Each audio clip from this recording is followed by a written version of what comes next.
もうファティの僕は大ファンなんで、ファティは今までの、たくさんの賞を取ってて、歴史ものとか、ノワールとかギャングものとかいろいろありますけど、この、ラインゴールドって、その集大成みたいな感じだと思うんですよね。そのノワールですけども、ゴッドファーザーみたいな部分もあって、青春ドラマでもあって、当然ユーモアもあるコメディみたいなシーンもあって、アクションもバイオレンスも当然あるんですけど、今までのファティの作品の要素が全部ここに入って豪華なプレゼントみたいな感じで僕は見ました。非常に面白かったです。Thank you. Yeah, arigato. Like Hideo say, if you know my work, it's eclectic in a way. I try to not repeat myself too much, but this is not a mantra in a way. It happens for itself. It's because I like Hideo, many kinds of films. Do this genre hopping, not between several films, but to have that in one film. And that was kind of like what was challenging me and attract me the most to the project. It's like the audience is driving to different films, but the main guy is always the same, the leading guy, and he's taking the hand of the audience and leads them through all the different. ファティと会って、コロナがあって4年間直接会えなかったんですよね。でその間、メールでもやり取りあんまりしてなかったんで、ちょっと心配だったっていうのもあるんですけど、この映画見て、この4年間にコロナ禍であれを撮ったファティっていうのはすごい誇らしかったですし、ラッパーの映画なんですけど、なんかこうラッパーを借りながら自分が俺はこんなんや、こんなんが好きや、こんなことができる、こんなんや、これが映画だみたいな、そういうことを言っているように感じたんで、非常になんか他人事ではなく、同じエンタメを作る人として素直に嬉しかったですね。Of course. I mean, it's a bit like what I see in your games, and that's why I not just adore and like your games and think they're astonishing, but I can identify with them because you are such a cinema lover, and I see your references and I enjoy seeing them as a cinephile. And so, yes, Rheingold is as well full with references. Sometimes I try to break out of that when there's this training sequence where Xatar is training to become a fighter. Of course, when you write these things, of course, classical martial arts films, the Rocky films, the Rocky theme comes to you, and then I was like, no, this has to be different than what we have seen before. And there, in this training sequence, the film becomes like a documentary, very much, because the guy who's teaching him how to fight, he's a real thug, he's a real fighter, a real one. And when I did my research on the film, he explained me how I beat the people, and I was like, don't tell me now, tell in front of the camera, I was shouting while we're shooting, like, tell him how you beat this and tell him how you beat that, and he's doing that, and we're moving like in a documentary. ファティとは女は二度決断するの、日本公開の時に、来日された時にお会いしたんで、そこが最初なんですけど、初めて会ったのに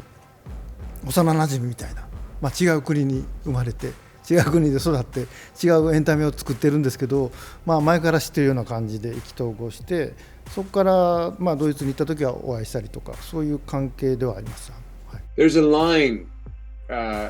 writing over there behind my computer said, "How would Murakami do it?" And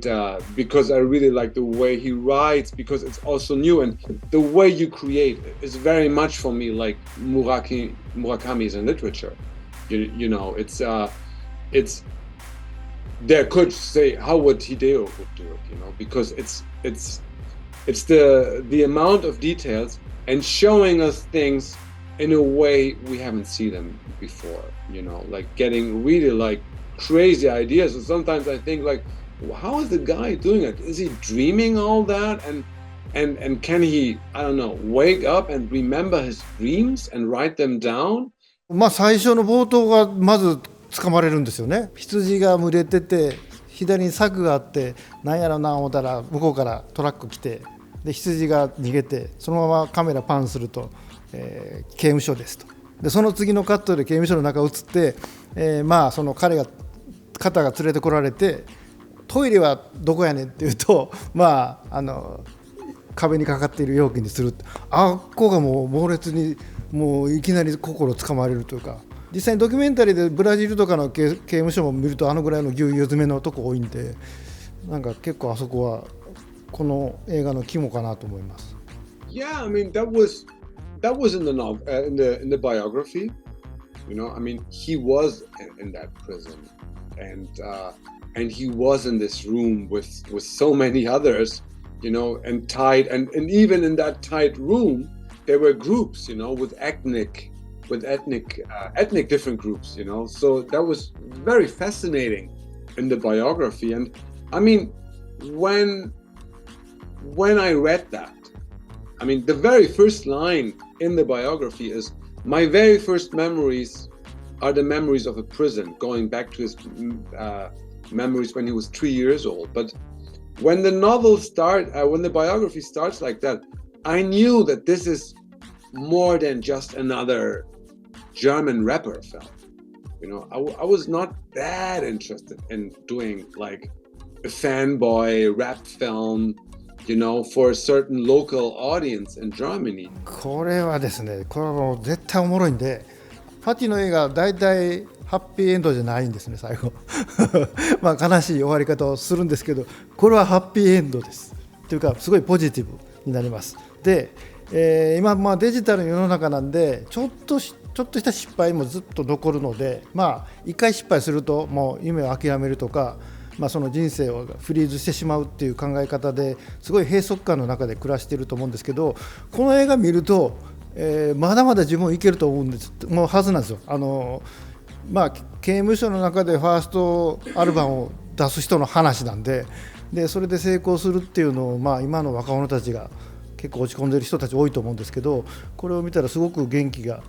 出ると思いますし、一人でもいいですし、カップルでも家族でもみんなで見に行っても、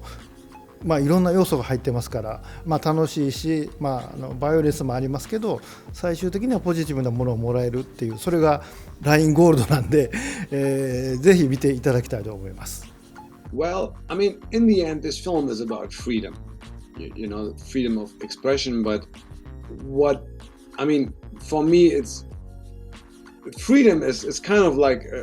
one of the red lines to all my body of work. And here's a guy who's recording a whole album while he is in prison, you know. So you can keep the guy between four walls, tight walls, you know, but his minds are going out, you know, and he's able to put his mind's verbal history to music, you know, and he can put his minds out of the prison. So this guy